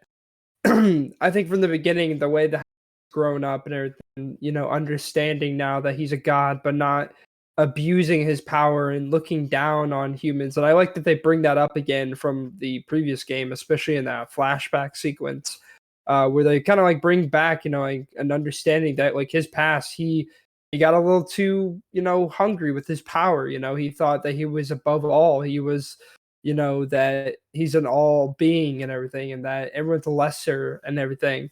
But he grows up to, he just grows up. He's more understanding. He doesn't abuse his power. He doesn't become like everyone else, all the other gods of the realm and everything. I kind of like his journey. I think it was really great. I know some people don't like how teenage Atreus, or why can't I say Atreus? Oh my God, Atreus. Atreus. Atreus, I can't say. I keep Atreus. So Atreus is just his whole journey. Like, I know some people don't like Atreus as a teenager because they find him very annoying and squirmy, but he's more just that he's growing up. He isn't going to always listen to Kratos. I mean, it's just how they are. And he kind of wants to figure out the truth. I mean, and that's pretty much his whole journey throughout this game, is trying to figure out the truth about why he's named Loki. What is his, like, why is he so important? Why is he on these like murals and everything? Like, why, like, what is his past with the giants? Why were all the giants dead? And you kind of learn that throughout his journey, and I really like it. The more and more you get throughout this journey, the more and more you learn that he's not just Loki, but he's also like the champion of the giants. He's the one to collect them all. Like you learn about like as you even told me this in the 20 after we recorded the episode and we talked about impressions. But you start to learn more and more about why he's known as Loki, because he starts to trick people like Thor and all that. He has that that what is it? The god of deceit or god of trickery, because he kind of does Well, that a yeah, lot in that's what this, Loki especially with is. Thor. He's the god of trickery and deceit. Yeah, how he gets him to do what he wants to do by convincing him that that's what Thor wants to do. And that was that first moment when you're in Muspelheim where I was like, oh shit, he really is Loki. Like, he's definitely a much better version than we've known before, but he really still is Loki, and he has those character traits within him, and he can use those things when he needs to. Um, and yeah, I just think I didn't really see the whole teenage angst thing. Like, I just saw more of he was just trying to figure out who he is, which I guess now that I say it is kind of like a stalwart of like teenage angst and coming of age stories. So I guess I see that, but I never once was like, oh, this is like repetitive or derivative of other works. Like, I just saw it for what I thought it was, and he was just desperately trying to figure it all out, and in doing so, like I said, tumbling down a path that his father is just trying to prevent him. And speaking of the relationship, man, the fucking moment where Atreus walks out, and the only time that it happens in this game, Kratos calls him boy. Oh, that shit hit. Yeah, that Eh, was that that was pretty sh- crazy. that shit hit so hard. All right, what else we want to talk about? Let's talk about Freya, because I have a theory, and I might be putting on my fucking glass hat here or alien eyes here, but is Freya and Kratos gonna be a thing moving forward? Because I, I want to say yes, but no, I I, don't think so. I think they have a mutual understanding, and I think they are more friends now than they were before. But I don't think they're gonna get together or anything. I feel like they it almost seems like they were trying to do that, but I don't think they're gonna go down that route. I think they're gonna stick to them being as friends, allies is more like it maybe. see. I don't Um know. I mean, if we are gonna believe that Atreus is the lead moving forward, and Kratos' story has come to an end, and he's going to stay back, I I would like to think that he finds some sort of happiness with someone who understands him on like a core emotional level, which throughout the game, Freya does. Like, every time they're talking on the boat, or every time Kratos tells her a story, she's like, "Oh, I didn't even know that about you. Like, that sucks what you went through." And it just feels like, there is this connection that grows between them throughout the story as they both learn about each other, and Kratos learns about what Freya went through with her marriage and, I guess, technically divorce or separation from Odin, and what he put her through. And I just feel like they create such a deep tie to each other and understand each other that it makes sense to me that if this is the end of Kratos' story, that they kind of just live with each other in, maybe not out of like a deep love like Kratos has for Faye, but like more of like an emotional sad connection, I guess, in a way. Mutual hardship, I guess I would say. maybe more like great allies, you know? Kind of Yeah. like how he is with damn it, what's his name? What is Who? his name? The head, the Mimir. head, Mimir. Like you could definitely tell too throughout the game the connection he gets with Mimir. I mean, he already gained a pretty dang good connection throughout 2018 with him, but definitely by the end of this game, you really get They feel like like a deeper brothers. connection. Yeah, like they truly are. I mean, he Yeah. literally thinks of him as a brother, you know? Yeah. And so, I mean, that's a beautiful thing about this game. I feel like everyone kind of gets to that. Well, except for one, but his connection with him is, well, that's just permanently broke, Yeah. Sindri. But everyone else, you kind of get this really deep connection by the end. Like everyone, I mean, even with the Valkyries at the end, I feel like they kind of get like a mutual understanding. You know, like it just kind of gets to that point. And I like that everyone kind of grows. And I think, yeah, like basically Freya is just going to be a very great ally as of him. They're going to be, maybe he's going to be like I don't know, brother and sister kind of thing, which, by the way, I want to cut in and say I think Freya's brother's death was the cheapest death of all time. I feel like that was kind of lame. I'm not gonna lie, it was kind of lame. It was just like, oh no, everybody leave. Oh jeez, oh I can't stop. Like the portal's open, just jump. Like it's right there. The portal's open. Just you literally have to just jump, and you're in. He's like, oh no, I'm gonna die. I know. I gotta hold back. It's like, dude, you could literally jump. The world's still gonna blow up no matter what. Yeah, I think you'll be alive. I think his character is the only one I wasn't like truly on board with. Like he was fine. I don't think he's a bad character in any way, or his motivations are very clear. But I never really was truly set in his development as much as I was like Kratos, Atreus, Freya, even Odin and Thor. Oh fuck, we haven't even talked about Thune, I think is her name. Thor's daughter. Yeah, Thor's daughter. I think Thune. I think it may have been Thune. Yeah. Yeah, she's really interesting, and I was questioning. I was like, are they setting up for like Loki and Thune to be a thing? Because Angrboda, if you don't know about the stories, Angrboda is Loki's wife, in mythology. So, and they clearly have a connection. Like it is clear as day. There was an interesting, like, kind of like love triangle I was seeing here. Because it was like, yeah, like you seen Angrboda, and then you seen Thune, and they both kind of were like, oh, hey Loki, I kind of like want to, train with you. I'm gonna buddy with you and everything. But I don't think I think he was just being very nice to Thune. I don't know if he was. I mean, because you can kind of tell. I don't know if he was just either being a trickster at the beginning or if he just wanted to be nice. And I think he mostly was just trying to be nice to her. He obviously was tricking Thor at the beginning. But I think if anything, he was going to be a lot for Thune would be that one kid, which I'm not going to lie. I'm really sorry, but I don't remember that kid's name at all. Oh, the human kid. You only see him maybe 2 times. Yeah. So it's kind of hard to remember his name. Well, I think he's just the game representing humanity. It's just like they can't have anybody, but his existence is just the representation of the normies, you and me in the game.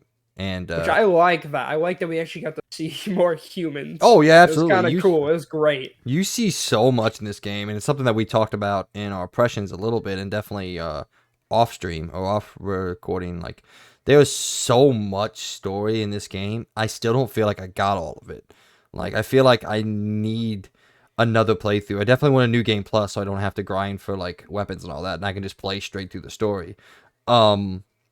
Speaking of weapons, which we'll get to in a second. We'll get that. Oh, we'll talk about that. Oh, Drapnir. Well, it's one of the things I definitely wanted to bring up in the gameplay segment, because it's like we're talking about how the game just keeps giving you and giving you and giving you more and more and more, and it even is extended with Drapnir towards the end of the game. Obviously, we couldn't say that in the non-spoiler part, but like the fact that you get a brand new weapon 2/3 of the way through the game. And I don't know if you did what I was telling you to do and like you just practice with it. Dude, it's my favorite weapon now. Yeah. I literally got so used to it now that I'm like, it's like easily one of my favorites. So good at crowd control, man. And I use it all the time because I didn't realize it is so easy to interrupt with that weapon. I don't want to get too heavily into like gameplay stuff during this. I want to mostly talk about the story, but like in the boss fights at the end game, it is so easy to just throw that in there and just leave it sit until he winds up for attack and just interrupt that attack. And then switch to something. Especially the when you hold R2 and you can suck their ability out of them and use it against them, dude, it literally just like makes the weapon so much stronger. It literally just tears through them. Like literally their stun bar will go from 0 to 100 as soon as you do that. It's so quick. Yeah. And it is amazing. Like when you get to those big boss dudes you gotta fight, dude, you just suck their ability out, hit them a bunch of times, and you stun them so easily, and it's insanely good. Like I have upgraded. I think I'm about to max it out. I was at level 8 of 9. I was very close to maxing it out last time I played, And which, by the way, somehow still my axe and that are at level like 7. I need to get that up more. But that spear, man, like now that I've actually gotten good with it and I actually have leveled it up and gotten better abilities for it, whew, that weapon is easily one of my favorites. I use it all the freaking time now. We kind of skimmed over a little bit, but I want to bring up the fact that I think Freya's journey in this game is so realistic in how they portrayed her coming to terms with what Kratos did. And, at first when they come together, the pair, it's clear that she's just attempting to use him. And, Kratos, being the character that he is nowadays, he sees reasons and he understands that, or he understands why she's mad at us. He sees so much of himself in Freya, in that revenge, and he is just trying with all his might, but like, look, this doesn't end the way you want it to end. He goes like, if we fight, if we trade blows, this doesn't end the way any of us want it to end.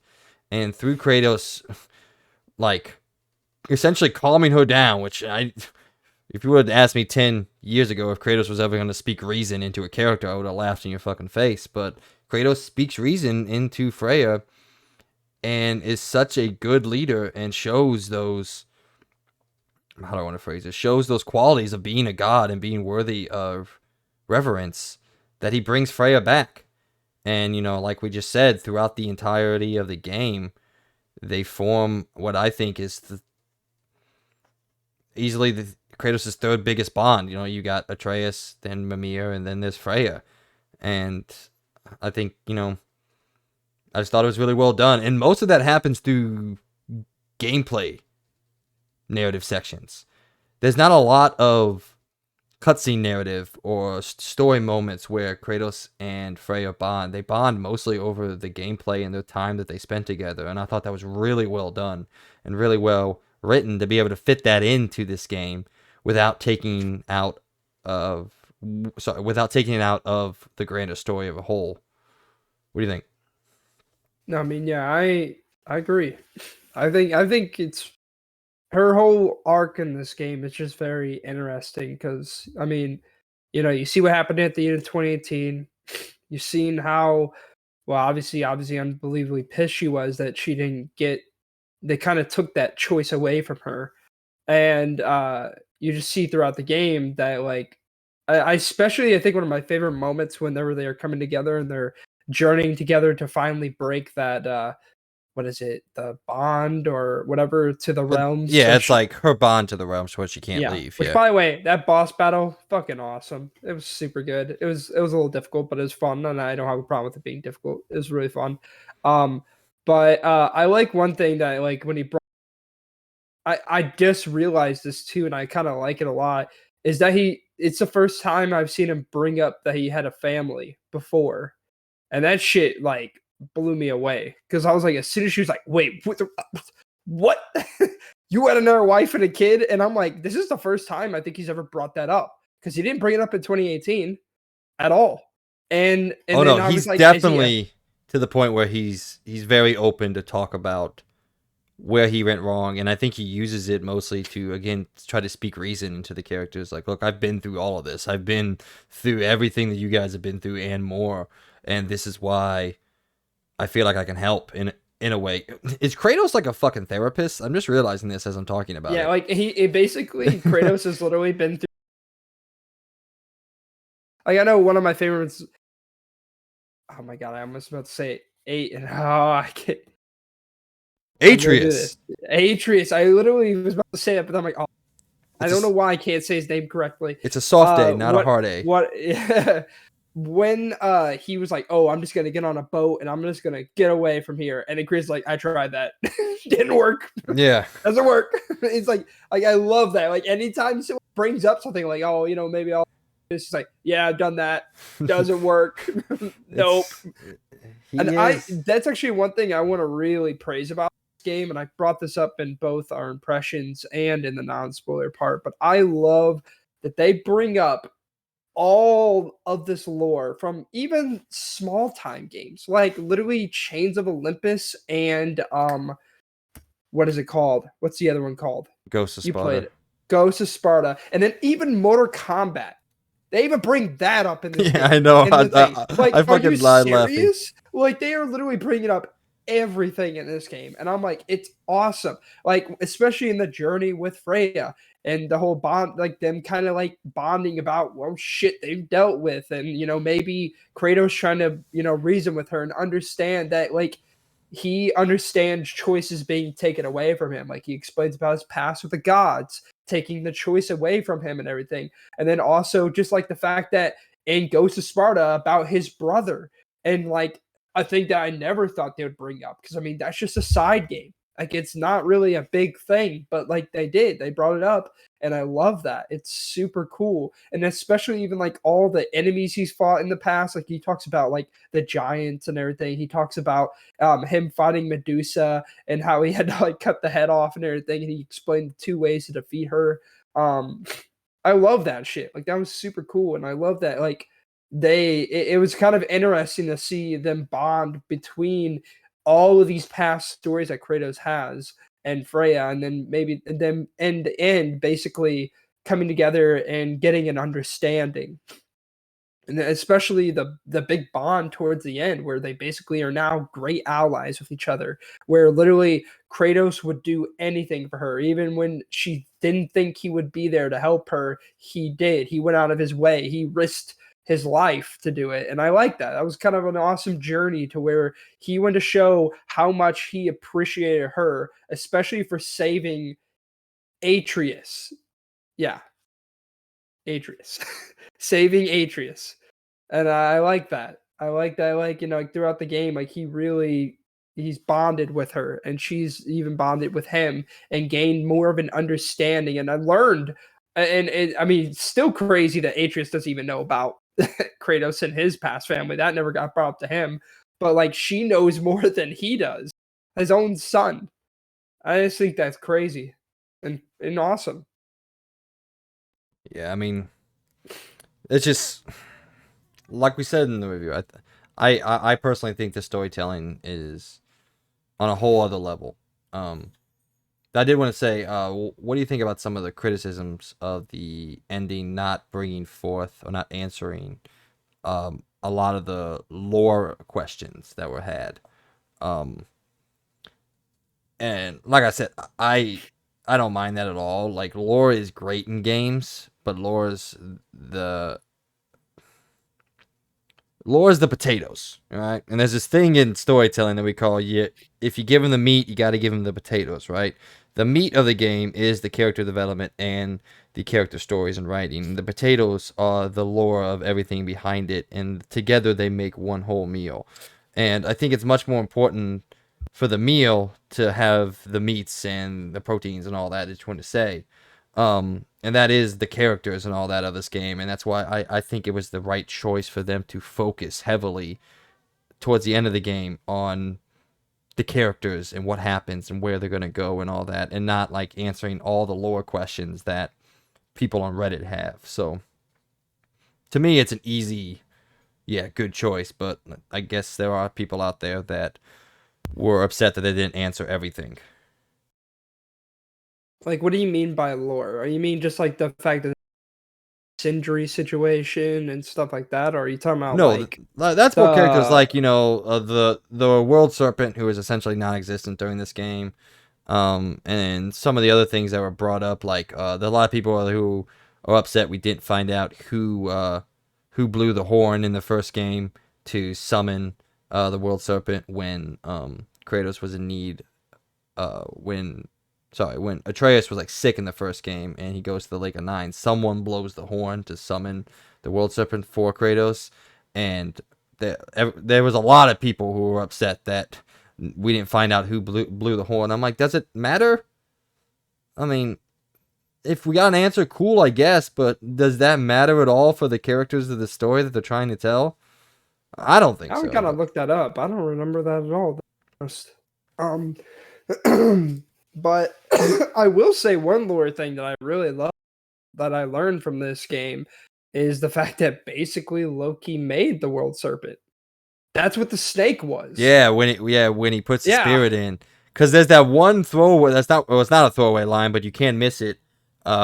When Kratos and Atreus and Angrboda meet back up in Muspelheim, where he's like, "How's the snake doing?" And she's like, "Oh, he's really big." And I was like, "Oh fuck!" I was like, "Oh, it's the fucking world serpent." And I think it's so cool that that's why in the first game Atreus can understand him. That's one lore question that I think they did answer, and it's more of a character question because Atreus knows how to speak, at least by nature of who he is, the language of the giants, and that's how they communicate. And I thought that was really cool because yeah, something that And we then something that you brought up earlier, how like we learn how. Sorry, I don't want to get off track. I just remember this. We learn how the giants died. I think it's actually more interesting that we learn that the giants aren't actually dead. They're mostly just hiding in those stones, and they can't come out themselves. They need someone else to come out. So, oh, sorry, they need someone else to bring them out. And I thought that was really interesting and really gives them a platform to move forward with Atreus' story. The next game could again be him bringing back the world of the giants now that the Aesir are gone and the giants can now flourish. And I thought that was really cool. Like obviously, there's still some giants that are dead because you see that in the first game and when you go back to Jotunheim. But I thought it was really interesting to find out that the giants aren't necessarily dead; they're just kind of in hiding. So yeah, I do think that's really cool, and I especially just love the fact that they even proved the whole thing where the serpent was sent back in time by Thor, because you can even get hear on a side conversation while you're exploring with Mimir. Yeah, he's like, wait a minute. Basically, that was true then. Thor literally did send him back in time. He's like, oh wow, well, you I didn't see it think it could be happen. true. Yeah, yeah, you see it happen, but it's just like it's really funny to hear and then get all the connections and all that. And I love now that if you go back to 2018, now that that serpent has a pretty damn good relationship with Loki, because Loki basically made him. He put the soul in him, and that's why he exists. So I thought that was really cool. I just think that's very interesting and a really just awesome connection between the two games. But yeah, Yeah. now I'm kind of curious about that horn thing. I'm gonna have to look that up because I don't remember that horn thing at all. That's Uh, a lower point. I don't remember. in one of the interviews, someone brought it up to the director, Mr. Eric Williams, and he said that is a question for another game. Hmm. That's what he had to say Interesting. about it when people said it. So I don't think it's surprising to anybody that we're going to get another God of War. I mean, this is Sony's best-selling game, a best-selling first-party game of all time now, or at least fastest, I guess. But so we're 100% going to get another one, and just what shape that other one takes, I don't know. But all right, There is real quick. There are theories that Angraboda was the one that blew the horn, ooh, that could be interesting. Yeah, because I mean she was alive the entire time, and she probably had one of the things in her journey to getting to Loki showing up was probably blowing the horn to save him in the first place. That makes sense. I think I yeah, mean that that makes does. sense to me. So maybe when he says that's a story for a future game, that does tell us there that Atreus is the character moving forward. Like obviously Kratos will always still be a part, and I don't know how well that will be received because Kratos is beloved. So I don't know if the next game they come out be like, oh, Kratos isn't the main character here, and it's like I don't know how well that would come across with the grander fandom. I think I'd be fine with it. I'm fine with Kratos as a character where he is now. We've gotten 8 games with him as the lead, so I'll be okay with it. But it'd be interesting to see how the reaction to that is. But all right, so we've been going on for about an hour now. The spoilers. Is there anything kind of else you wanted to bring up or you wanted to talk about when planning this? Um, I really not really. I mean, we kind of touched a lot of the big things that really happened. A lot of the big character moments and everything. Um, it was cool to obviously see another god get killed in this game. I thought that was pretty sick. And I love how they set up that whole boss fight with him, and how that weapon that you get, the the spear, connects in that fight. I like how that's used and everything. It was very interesting. But I mean, yeah, I mean, we talked about a lot of big plot points in my opinion that were in my opinion were very important. And I obviously for spoiler, I think all the side quests, especially with the whole Freya story about her wedding and you going back, and especially even the scene where you see Freya grab the lynch that she uses at the end of the game. I think that's all really really cool, and I like the side stuff because it tells her story about her past and the wedding and all the past stories about her people thinking she betrayed them, and about her brother and everything, and how her brother thinks that, well, I guess yeah, he did say that she betrayed them, but that's what happened. And then also with Mimir and his like you get to do that side quest where you learn about his stories about his the start of his kind of goal throughout this game to really make up for his sins because he basically screwed over a lot of people, Oh yeah, a lot of people. his sins are all over this game, and Yeah, like I yeah. mean, you see it all over. He brings it up all the time. He did a lot of bad shit for Odin, and he hurt a lot of people in doing so. And it's he basically repents and tries to get rid of all of his sins for all the bad things he's done in the past. And he pledges his loyalty, especially towards the end, to Freya and everything, and how like he would be there at any moment to help her. And they kind of gain a bond towards the end too, with the obviously continuing these bonds throughout this game with like Freya being bonded with Kratos and all that, and then now also Mimir is also a part of that bond. Yeah. Um, And he gets that one last night he spends with his wife, and yes, it's yeah, all so fucking good. We didn't even talk about the build up to the final fight. The whole night before, and Kratos telling Atreus a bedtime story essentially to put him to bed.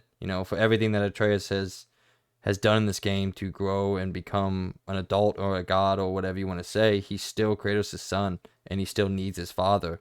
Um, and then you get the scenes with Freya and not Freya, sorry, Faye, and how the handprint got on the tree from the beginning of the first game, and then the fucking speech that this man gives before the battle, and just that moment of when he blows the horn and all nine realms open up, and the score, the visuals, everything, massive, massive chills, the likes of which I haven't really experienced in any media in a while. Probably the MCU is the closest thing I have to a moment like that of just pure fuck yesness. yeah, it was pretty fucking hype because especially when he's like, you know what, fuck it, I'm taking the reins, I'm gonna do it, I'm gonna be the general, and it was just, oh man, especially that first when you finally get, well, I'm gonna call it blipped or whatever into Asgard, dude. The hype of that, like, dude, it was literally like in game with all the fucking people charging for the big battle happening, but I did dude. think And it then you was, see all the gates opening and all. but I did think it's funny that everything goes wrong like immediately. Like Oh yeah, everything like fucking very. fails immediately. One last thing, I want to talk about the absolute bullshit and cowardice of the dwarves in this game. Now there is some question of whether they chose not to come or Sindri didn't actually ask them and just did whatever he wanted to do because he was so mad. But fuck you guys, Honestly, dude, they were just, yeah. bitches, the whole game. And I understand they've been essentially subjugated by Odin for millennias, but and fight against your oppressors, guys. Yeah, it was that was kind of weak because especially when they finally got to that point, it did Sindri fail and Atreus is like, no, no, Sindri's gonna come out for us, and then he didn't, and then I'm like, oh, wow. I mean, I gotta respect him. It was a surprise, but I was kind of hoping that they would stand up for themselves. I mean, with all the bullshit they've had to deal with, this is their finally chance to stand up and everything. And then Sindri's like, I don't want any more dwarves dying today. I'm like, do you not think any other race has died or had people die? Like, what do you mean? Yeah, they are a bunch of bitches. I totally agree with you. All right, let's call it. Those of you that are listening out there, there was so much more in this game that we didn't get to dive heavily into here. There is an well, obviously not an endless amount, but there is a inconceivable amount of story and content in this game. that is presented to you in some of the best format or the best quality Logan and I have got to experience in a long time. So, any last thoughts, man, before we head on out? Um, Play the game. Trust me, guys. It is guys and gals out there. It's fan freaking tastic. If I hope if you haven't played this game already, you haven't to the spoiler section because you would be ruining a very, very game, especially in both me and Mike's opinion. We rated it insanely high, gave it the platinum trophy. But if you guys are playing it at the moment, maybe comment down below. Or I mean, I guess more than anything, if you are listening to this point and you have beaten the game and you want to give us your opinions, maybe something big that you noticed, or maybe a side conversation that happened, maybe in the end game or something like that, you'd like to bring up down in the comments down our comment section down below. As always, do so. We will always respond to any comment down there. And also, if you have any opinions on maybe how we could do this a little bit better, if you feel like we aren't doing it the way you want it to be done, obviously comment down below. But as always, we do appreciate you guys stopping by to listen. I hope you guys enjoyed it. I hope maybe we sold you on it either in this section if you don't care about spoilers, or we sold you on the non-spoiler section for this game because trust me, this is a must play. But as always, I guess I'll wait for you to be done. But I do want to also shout out a Patreon Platinum member, Logan Leffler. As always, your support each and every month does help us to keep doing this content each and every week. But even more so, the support that we even appreciate even more. We very much appreciate everyone stopping by, liking, subscribing, viewing our videos, and giving your opinion. Because as always, we are trying to build a community here, and we always love to talk about video games here. All right, well, ladies and gentlemen, this brings us to the end of our show. Everyone who has either been watching or listening, we just want to take this time, as always, and thank you from the bottom of our hearts. Without your support, we could not be doing what we're doing, but please help us continue to grow by telling everyone out there that you know who even has the slightest appreciation for all things pop culture, that they have some new friends waiting to talk all sorts of fandoms with them. We would greatly appreciate it. Logan? See you guys on the next XP podcast. All right, see you guys. Have a good one. Play Ragnarok, please. Yes, please.